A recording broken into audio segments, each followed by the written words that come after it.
and welcome to the Transforming Trauma podcast. Transforming Trauma is presented by the NARM Training Institute. I'm your host, Sarah Bueno, and I'm delighted to have you join us today. Hey, Transforming Trauma listeners. If you're a licensed mental health professional working with complex trauma and you're interested in learning the neuroaffective relational model, we're excited to share with you that there are 2 upcoming NARM therapist trainings starting in January 2022. One of these trainings will be offered in an online format, and the other will be offered in person in San Francisco, California. This Level 2 NARM therapist training is designed to support mental health professionals who work with clients or populations dealing with complex trauma.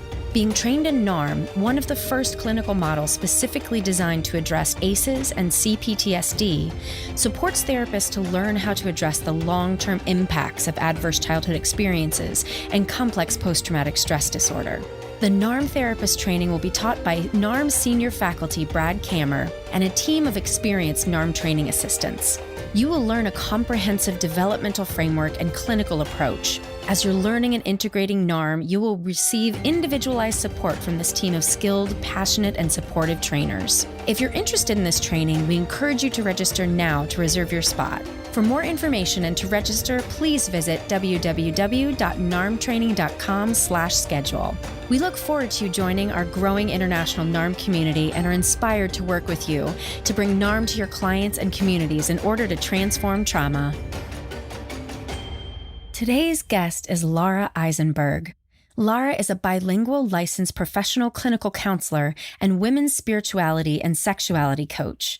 She's the owner of Body Mind Wellness, a virtual somatic psychotherapy and coaching practice specializing in developmental trauma, anxiety, depression, ancestral healing, sexuality, and spirituality. She incorporates ritual and trauma-informed touch in her work with clients. So please enjoy the conversation between Brad Kammer and Lara Eisenberg. Hi, Lara. So happy to have you on Transforming Trauma with us. Thank you so much for inviting me. It's such a pleasure to be here.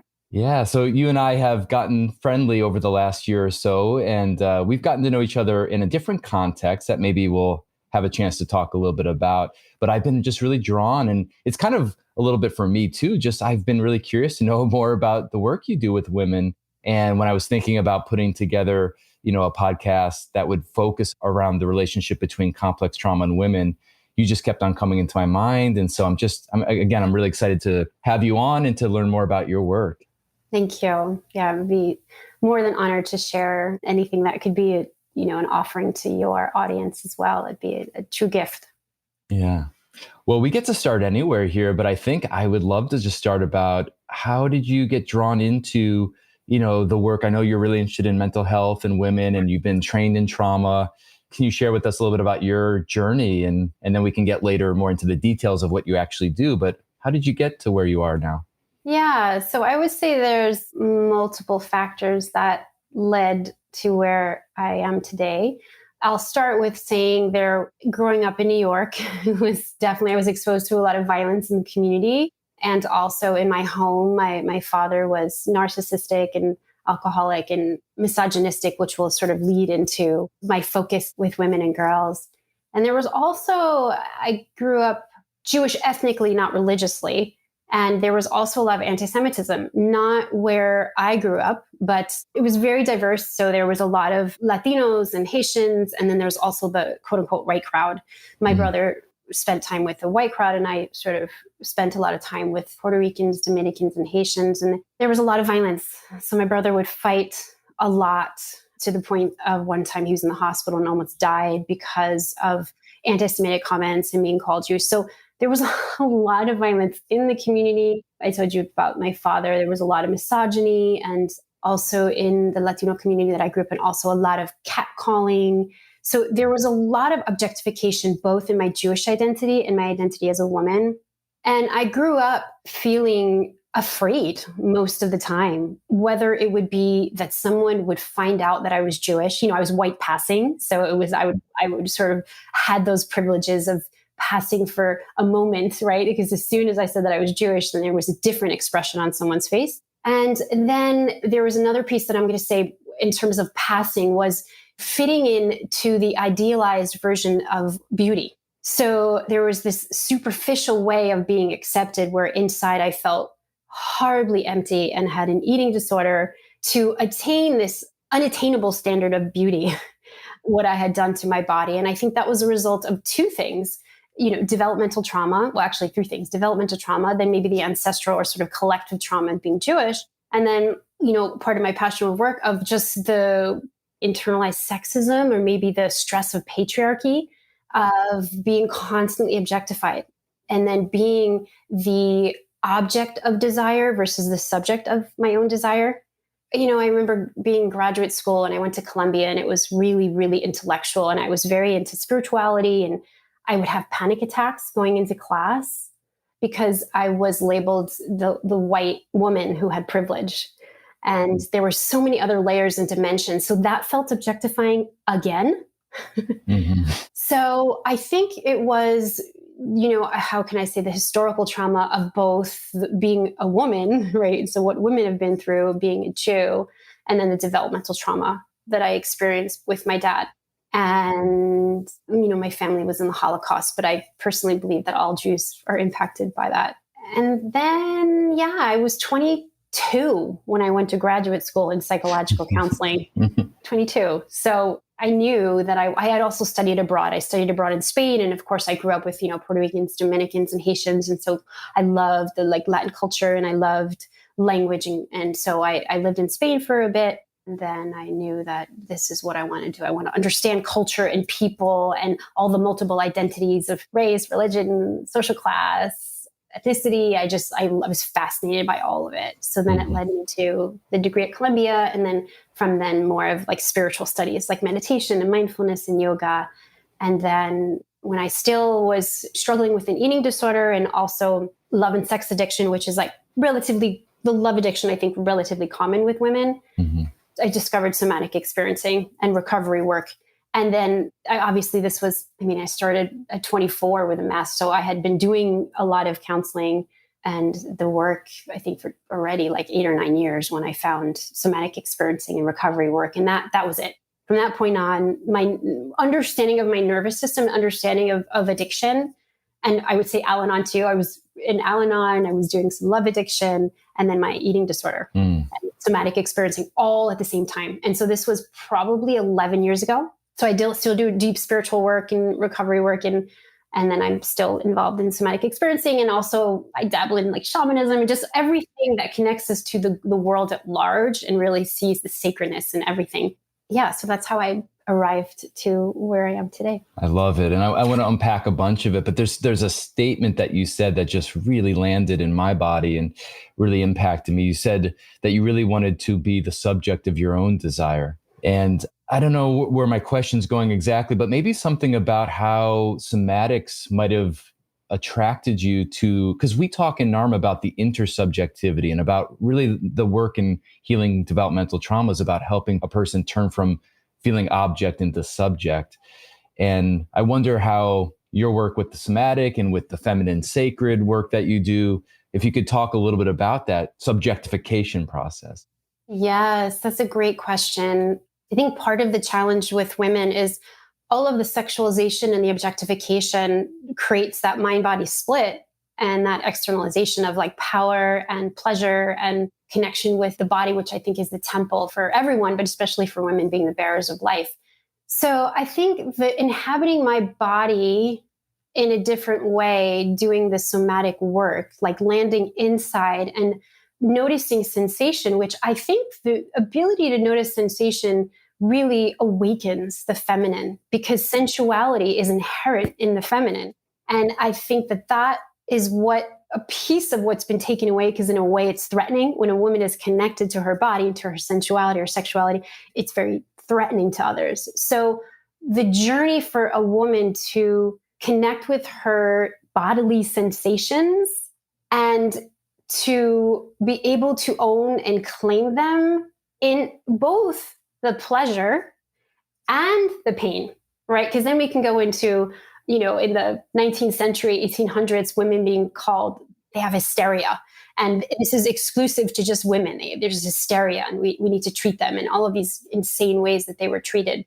So that I feel like is carried into today of this historical trauma of, okay, so if we have sexual desire, we're considered hysteria. So how do we arrive to holding on and reclaiming our sensuality first and our senses, and then reclaiming our sexuality and owning that versus being, I think what happens a lot is when you're created as a sex object, then you are sexual or sensual for someone else. So you're the object of desire for someone else versus reclaiming that and being the subject and reclaiming that for yourself of both the sensual piece, but then also the difficult emotions that come up that sometimes is pushed away because they don't want to seem crazy, or the hormonal, I'm just hormonal, I'm crazy, I'm on my menstrual cycle, where it's like, no, you're at a really sacred time of your cycle. If women are still bleeding, you actually have really intense psychic and intuitive abilities that the veil between the seen and unseen world is quite thin at that time.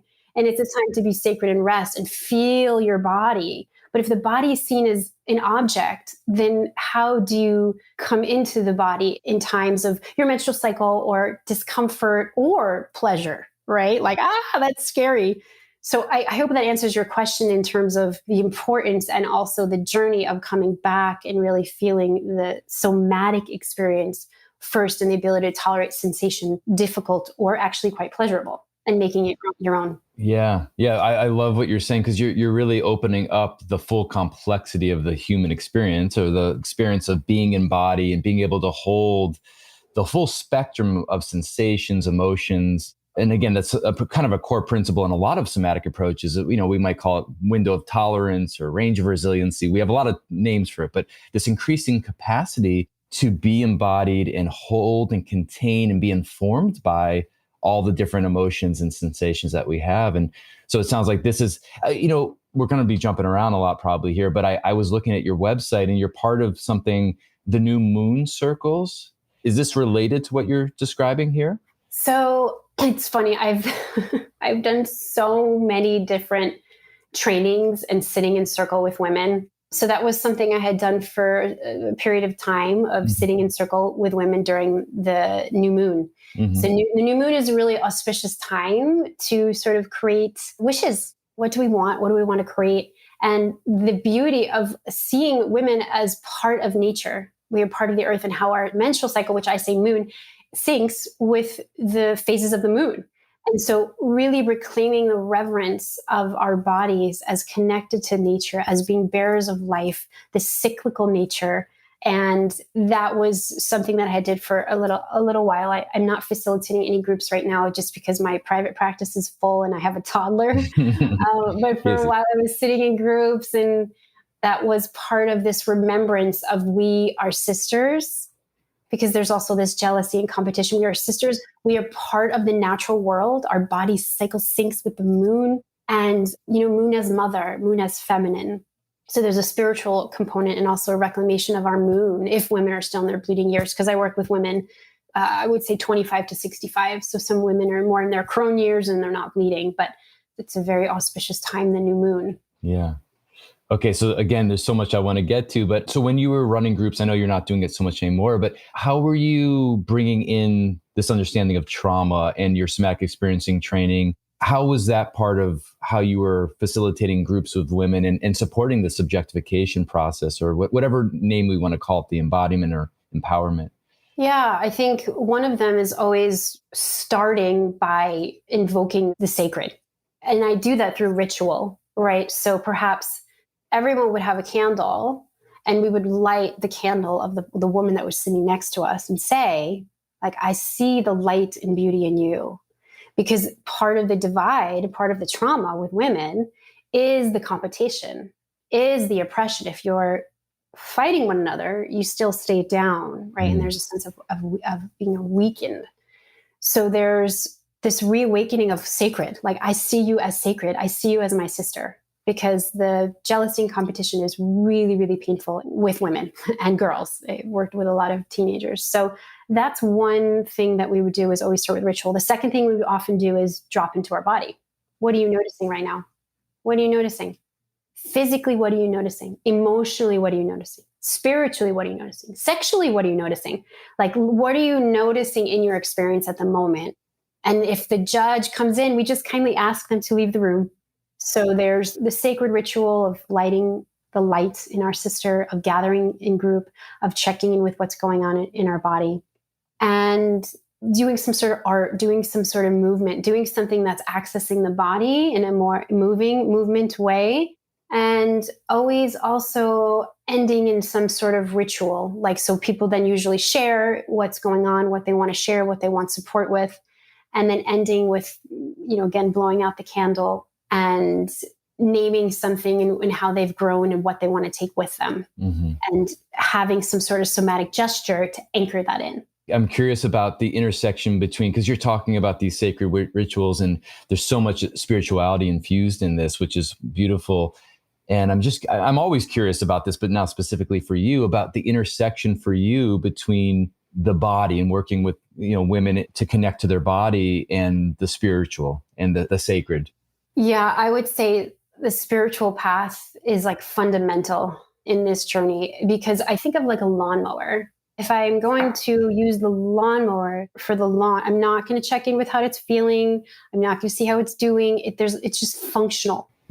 And to be treated that way ongoingly, there's a sense of meaninglessness that one can carry.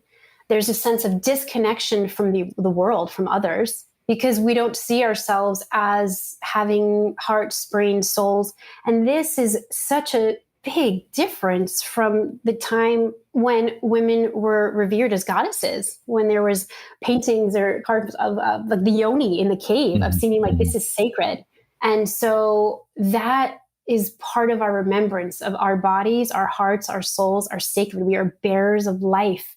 The way to come back to that is to inhabit the body. And honestly, I'm really, really passionate about this, to inhabit I say yoni, which is Sanskrit for like the vagina, to really inhabit and reclaim our parts, and not to call it, which I've heard, down there. It's like a dissociative kind of relationship to a part. Yes. Yeah. Yes, down there, or my parts aren't working. Or, I mean, I've even heard men say this, my parts aren't working. It's like, we need the sacred marriage. We need men and women, and however people identify in terms of binary, non-binary, to reclaim the body as sacred, but especially where life comes from. So the spirituality is really seeing the body, seeing the self as like, wait, life comes through me. This body is not just to look a certain way. Like, life passes through here. And then once the life comes, whether women have chosen to do this or not, then we give life through the breast. Like, there's something so sacred in that. And I think that what happens is it comes down to the conversation of how much fat I have on my body, or what do I look like today? Part of the objectification again. And the mental health issues, the amount of anxiety and depression from how much fat, how they look, it's quite alarming. And especially with girls too, it's very alarming. And what I see also is a lot of girls are learning it from their mom. So this is some healing work that we need to do in devotion to our youth, our girls. Okay, we're definitely coming back to that, because I know you're raising a young daughter right now, and I want to talk about the lineage part of it. But first, I want to go back to this. Okay, so you're talking about this process of really kind of remembering, I like that word, and re-embodying the fullness of who we are.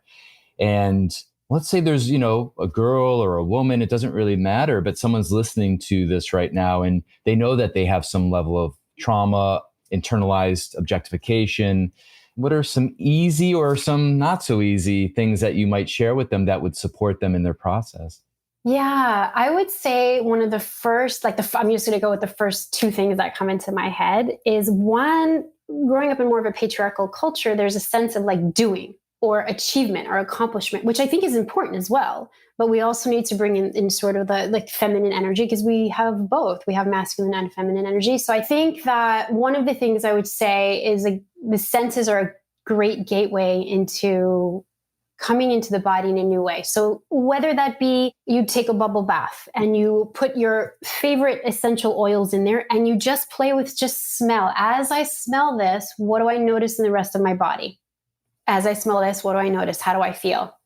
Or you play with music. As I listen to this piece of music, what does my body want to do? How does it want to move?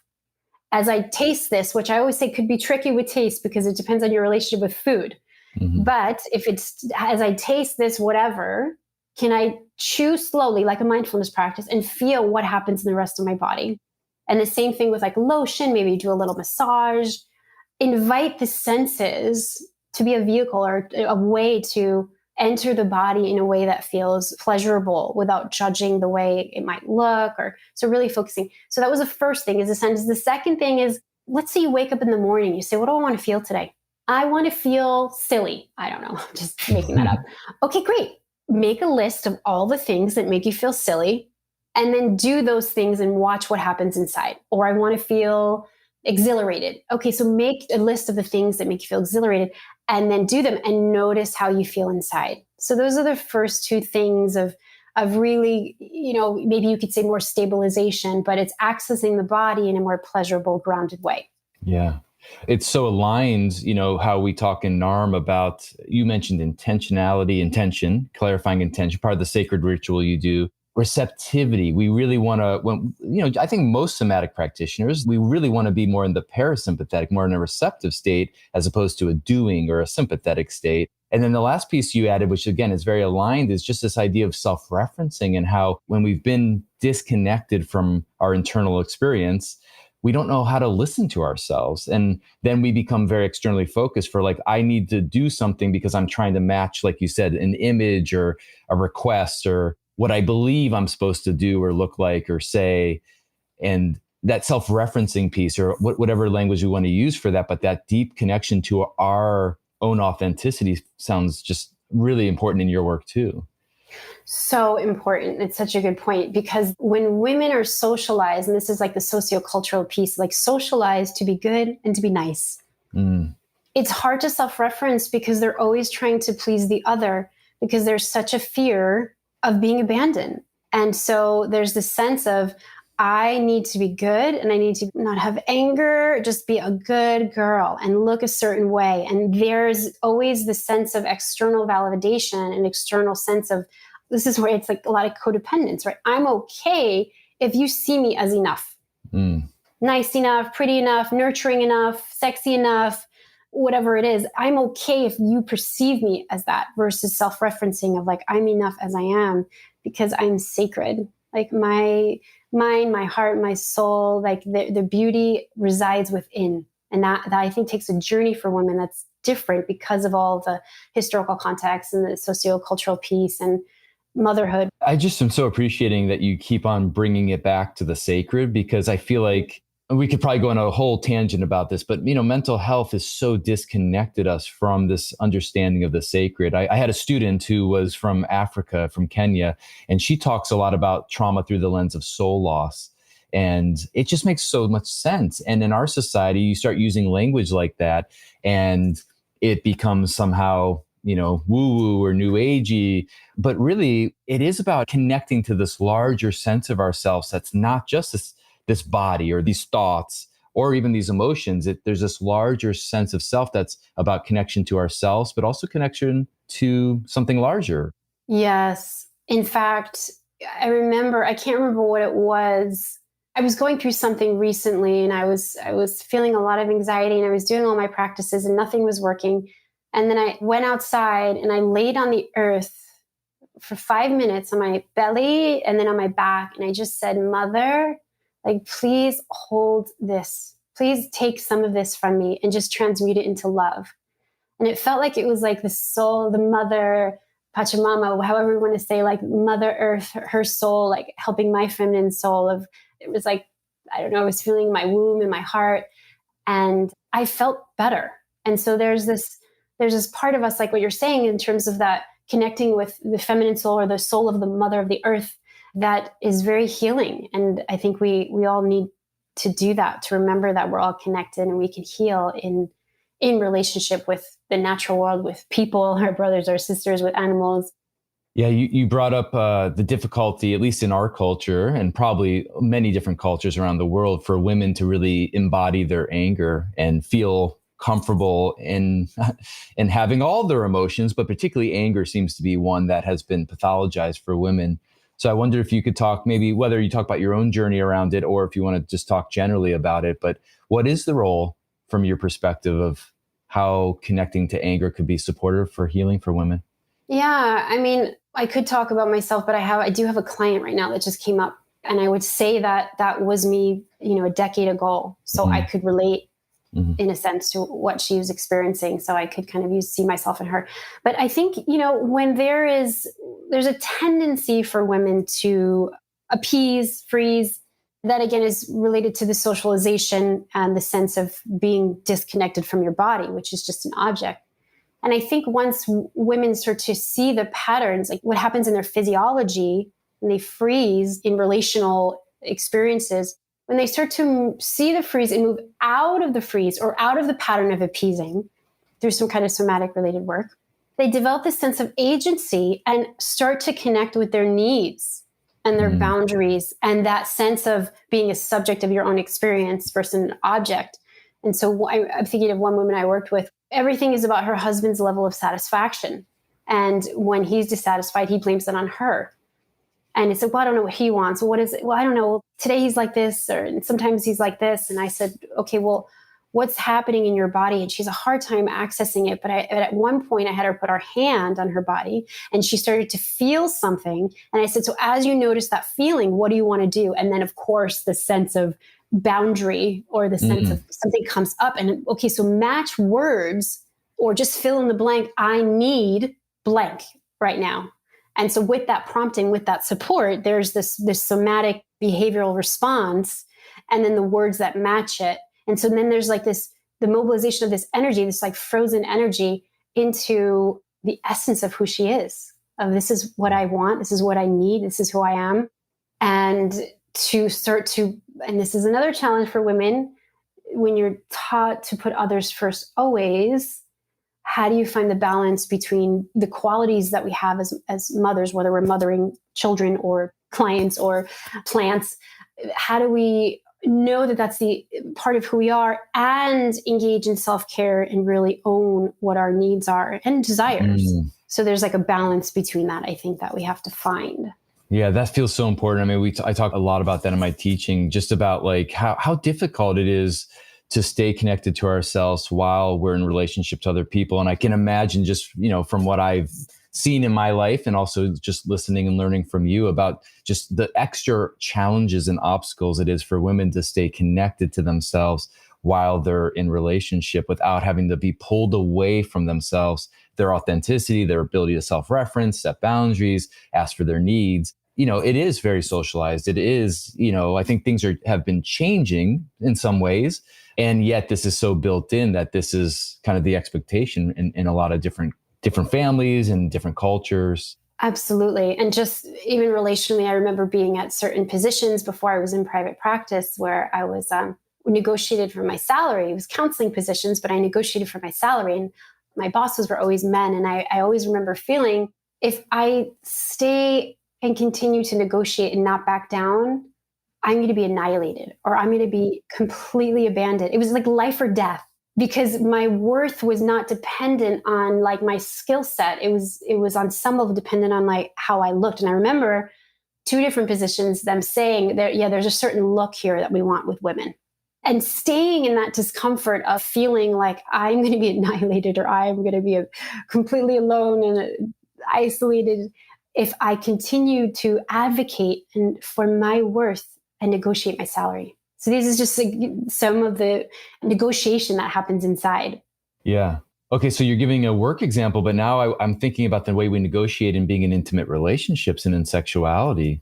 And I know that's a territory you've done a lot of teaching and coaching and support with. So if you could maybe we can move in that direction about reclaiming that aspect as well. Yes. So the same client comes up, but I would say this is also kind of a universal theme where if you're in general an object, but when it comes to sexuality, if you're an object, then your focus is on serving the person who needs to use you for something versus being in your own experience, understanding and knowing your own pleasure and maybe saying no if something doesn't feel right. Because you're connected to your body and something doesn't feel right. Or you say, this feels okay, but this doesn't, right? Then there's some differentiation.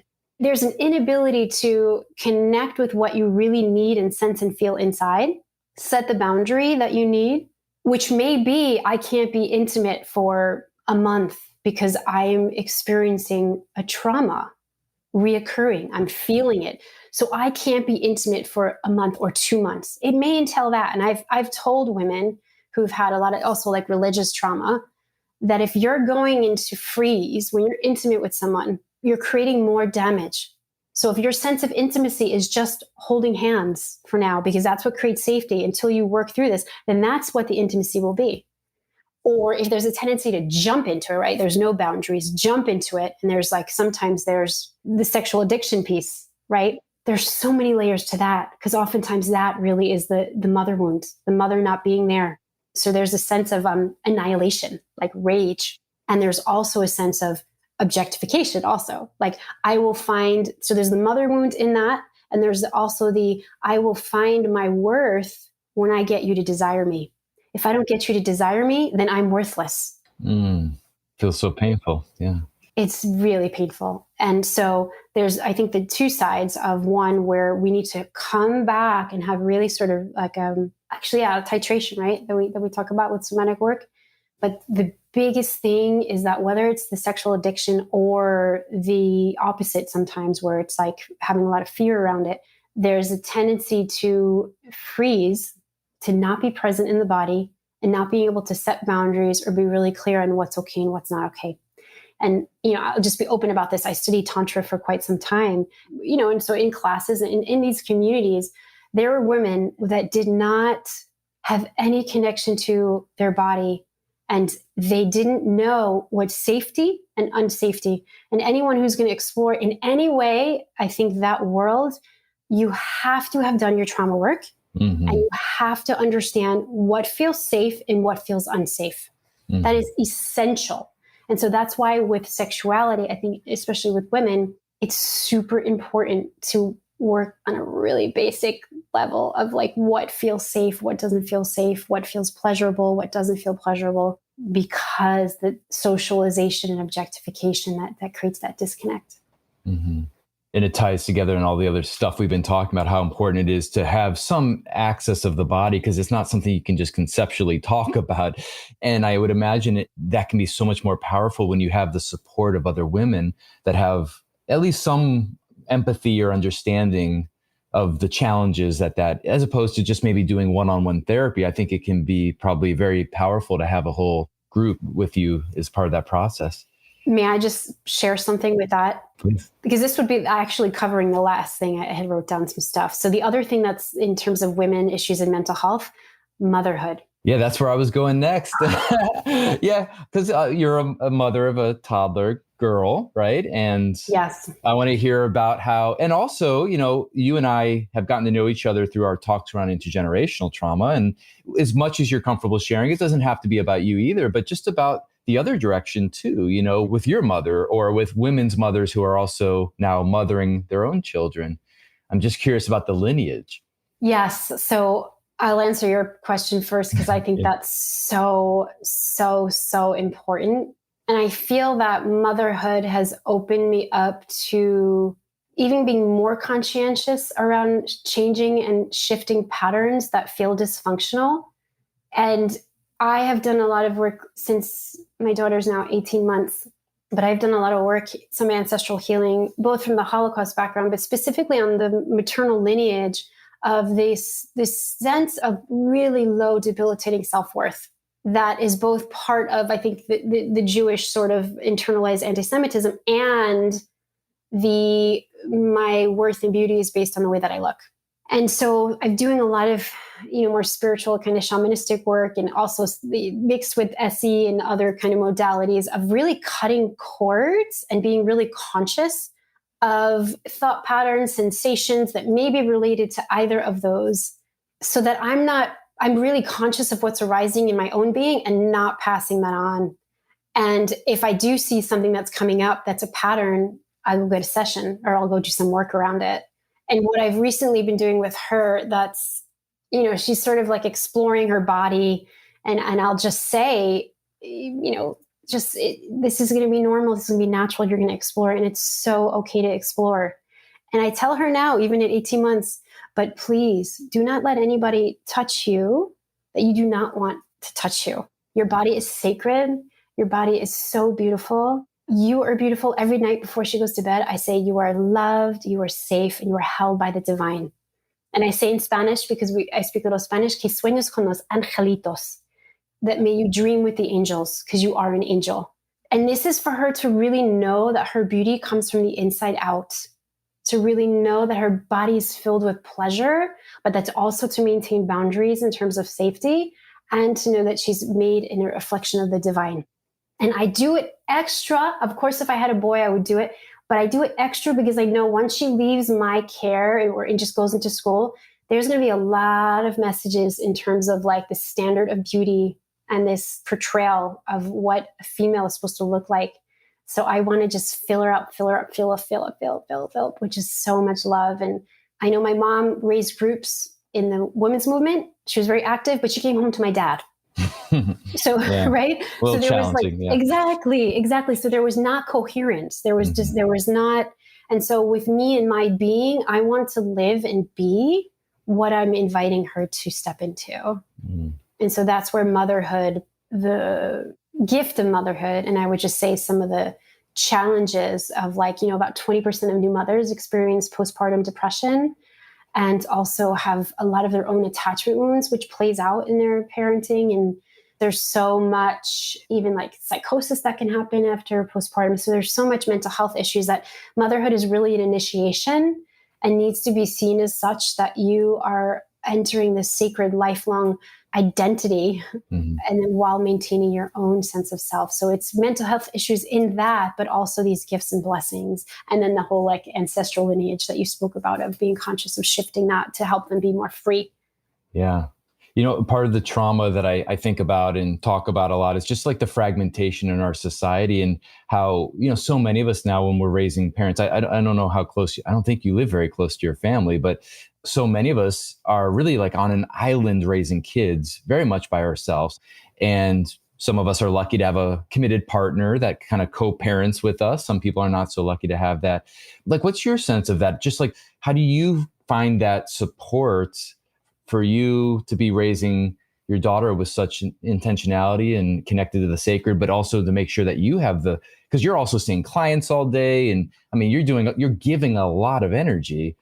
And where are you finding the support and the resources? Yeah, that's such a good question, because I always say, like, to my clients who are mothers or not mothers, just the importance of self-care. So for me, I would say self-care is number one in my life. It is number one. Whenever she rests, I meditate. She's down, I'm meditating. If there's somehow it happens where it doesn't match, I tell my husband I need to meditate. I mean, it's a non-negotiable. I need to sit. I need to feel my body. I need to ground. I need to feel my womb. I need to that's what I do. There's that. I'm also, doing some women's drumming, and I'm a dancer. And I'm committed to 3 days a week. I do this and I do this. And so I ask my husband, because my family lives in New York. My mom has come out, actually. She's come out for 3 months at a time. Oh, so nice. She has come out to help me. And then my mother-in-law is here, and, my friends aren't here because I'm not from Los Angeles. But for example, my husband's going on a retreat. So my friend from San Diego will come up and stay with me for the whole time he's away. So my sisters are my sisters are my tribe, my soul sisters, and sometimes family in New York. And then when my husband goes back to work, because he's a teacher, I said I need to hire a nanny. And that's mostly because it's partially for clients, but I add a half an hour on each end for self-care. So it's constantly at the forefront, because if I want to show up in the way that I'm continuing to show up, I need to be in my body, and I need to know what I'm feeling and what I'm sensing, and I need to make the time for that. So it's literally number one. And then finding time in nature, I would say, but it's really hot here, so sometimes it's hard. Yeah, it's not the easiest to get out into nature in LA, but I guess there's some nice hiking and beach. Yeah, it's really, we're in the valley, so we're in the mountain. Like, my view is all the mountains, but it gets like 95 in the summer, like the whole summer. It's really hot. But I would say nature is something else. And then I would say the last thing as motherhood, and I always think of this with mothers, is that really being protective of our time. So I'm not on social media anymore. It's been like a year. There's certain people that may want to have a conversation, and I won't do it during times that I know she's sleeping, because I need my time. So that's the other thing, is boundaries. Hmm. Yeah. Well, you've always struck me as having very good boundaries, which is impressive. Again, it's just so easy to give all of our energy when we're in this profession, and then you're a parent and you're a committed parent. And so that's impressive. So, I know we don't have a lot of time left, but I feel like it would be remiss if we didn't talk about kind of some of the ways that we've connected. And it seems to me that the intergenerational kind of healing work that you and I have been part of around our Jewish lineage does relate in some ways, I would imagine, to the subjectification process, to the embodiment, to the sacred feminine. And I don't know if you had any thoughts you could share with me about it. I've so enjoyed getting to know you on that level, but I haven't talked too specifically about this. So I'd love to see if there's some kind of intersection that we can reflect on at the end here. Yeah. I think, it's interesting growing up and seeing the Jewish, both sides were Jewish, but it was more of an ethnic. It wasn't like a spiritual or like religious or even a connected, related ethnic identity. It was more of that internalized anti-Semitism. And I remember seeing such angst always on the Holocaust side, angst and depression. And, growing up with that, there was such a rejection of my identity. And just fast forward, I'm going to kind of come to, just the past 3 years, that when I went to explore my roots, and this is why I think it's people from wherever you come from, whatever your background, explore my roots, doing like a pilgrimage, going to Poland and looking where my family was murdered and going to the concentration camps and going to where they lived. Something shifted inside of me, like significantly, of me really feeling I am proud to say that I'm Jewish. And there was, there used to be a lot of shame. There was less shame because I went and I explored where I came from and what had happened to my people. And since that time, which was 3.5 years ago, I've been really passionate about really understanding anti-Semitism, internalized anti-Semitism, because I feel like that's what I had my whole life. And this like riddled with shame, and then really coming to the place of looking at how the collective and historical trauma that Jews have experienced impact our mental health. Because I think if there's one part of your identity that you feel ashamed about or you feel afraid of revealing because you'll be harmed, that you can't be a whole, fully expressed being. And the assimilation process, right, of I assimilated that it was survival. Well, if I pass as white, then I'll survive, which was really confusing because my brother was almost killed because he was in the white group and wasn't white. So, but then I passed as white. It was just very confusing for my identity. So I really understood I am not white, but I am white passing. And with the white passing, I do have some privilege in that. But I have been part of a group that's had a lot of oppression. Yeah. I was reading this great book. I can't remember if I recommended it to you or not, but it really talked a lot about how, we often think of these more religious Jewish communities and cultures as being very patriarchal, because I think they tend to be. But in the book, it talked a lot about how the sacred feminine was actually lost a lot in the more Talmudic teachings, and that when you really get down to the more mystical nature of how people have interpreted the Torah and the Jewish teachings, that it's so much actually centered around the feminine. Yes. I think like similar to you, I wasn't really raised with the religion. And I've now, in the past few years, I've had my own ritual for the Sabbath of, I love that the female is the one who lights the candles. And I have a book that's more feminized prayers, and I call in the elements. And I, really create more of like what feels like it was that way, if that makes sense. Totally makes sense. Yeah. Yeah. It was this way. And we read, I forget what it is called, because my husband was raised with the religion, but I was not. But anyway, if I can remember, it's just really a modern adaptation of ways that women are honored. And so it's like a long list. So we read some of those. And I've gotten into the drumming, and the drumming it's been connecting me more with my roots. And I think even the belly dancing, like when I hear the music in Middle East, like there's like a remembrance. And so the feminine, it's being reawakened. I can feel that part of the culture and history.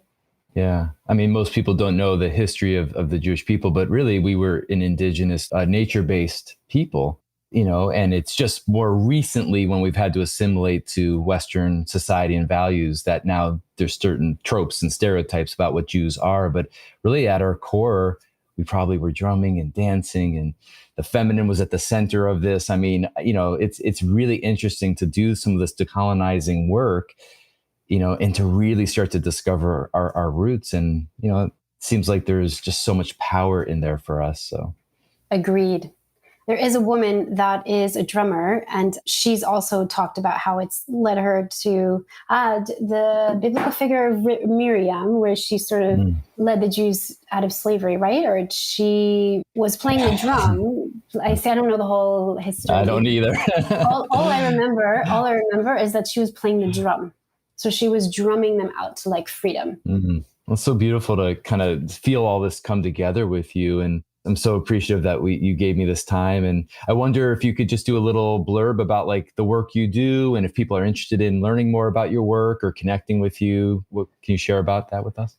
Yeah. So I was doing a lot more groups before, but since I've had my daughter, past 18 months, I haven't done as many groups, but I was doing like, new moon groups or awakening the feminine groups, like 8-week groups.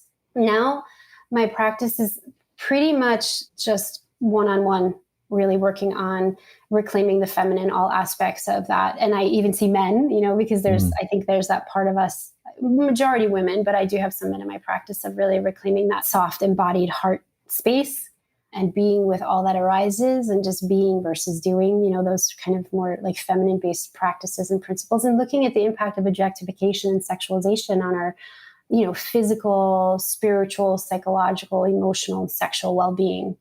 And the spiritual work. That's always, if someone says, what is your focus? I say somatic, body-based, and spiritual, and really ritual and connecting with the sacred feminine, our bodies as beautiful and sacred and ours in the heart.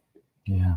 Great. Is there a place we can send them to learn more about your work? Do you have a website or? Yeah, I have 2 websites. I have a coaching and a counseling website. So maybe a little like somatic based coaching, but I'll share them. So the somatic psychotherapy is Lara Eisenberg. It's LARAEISENBERG.com.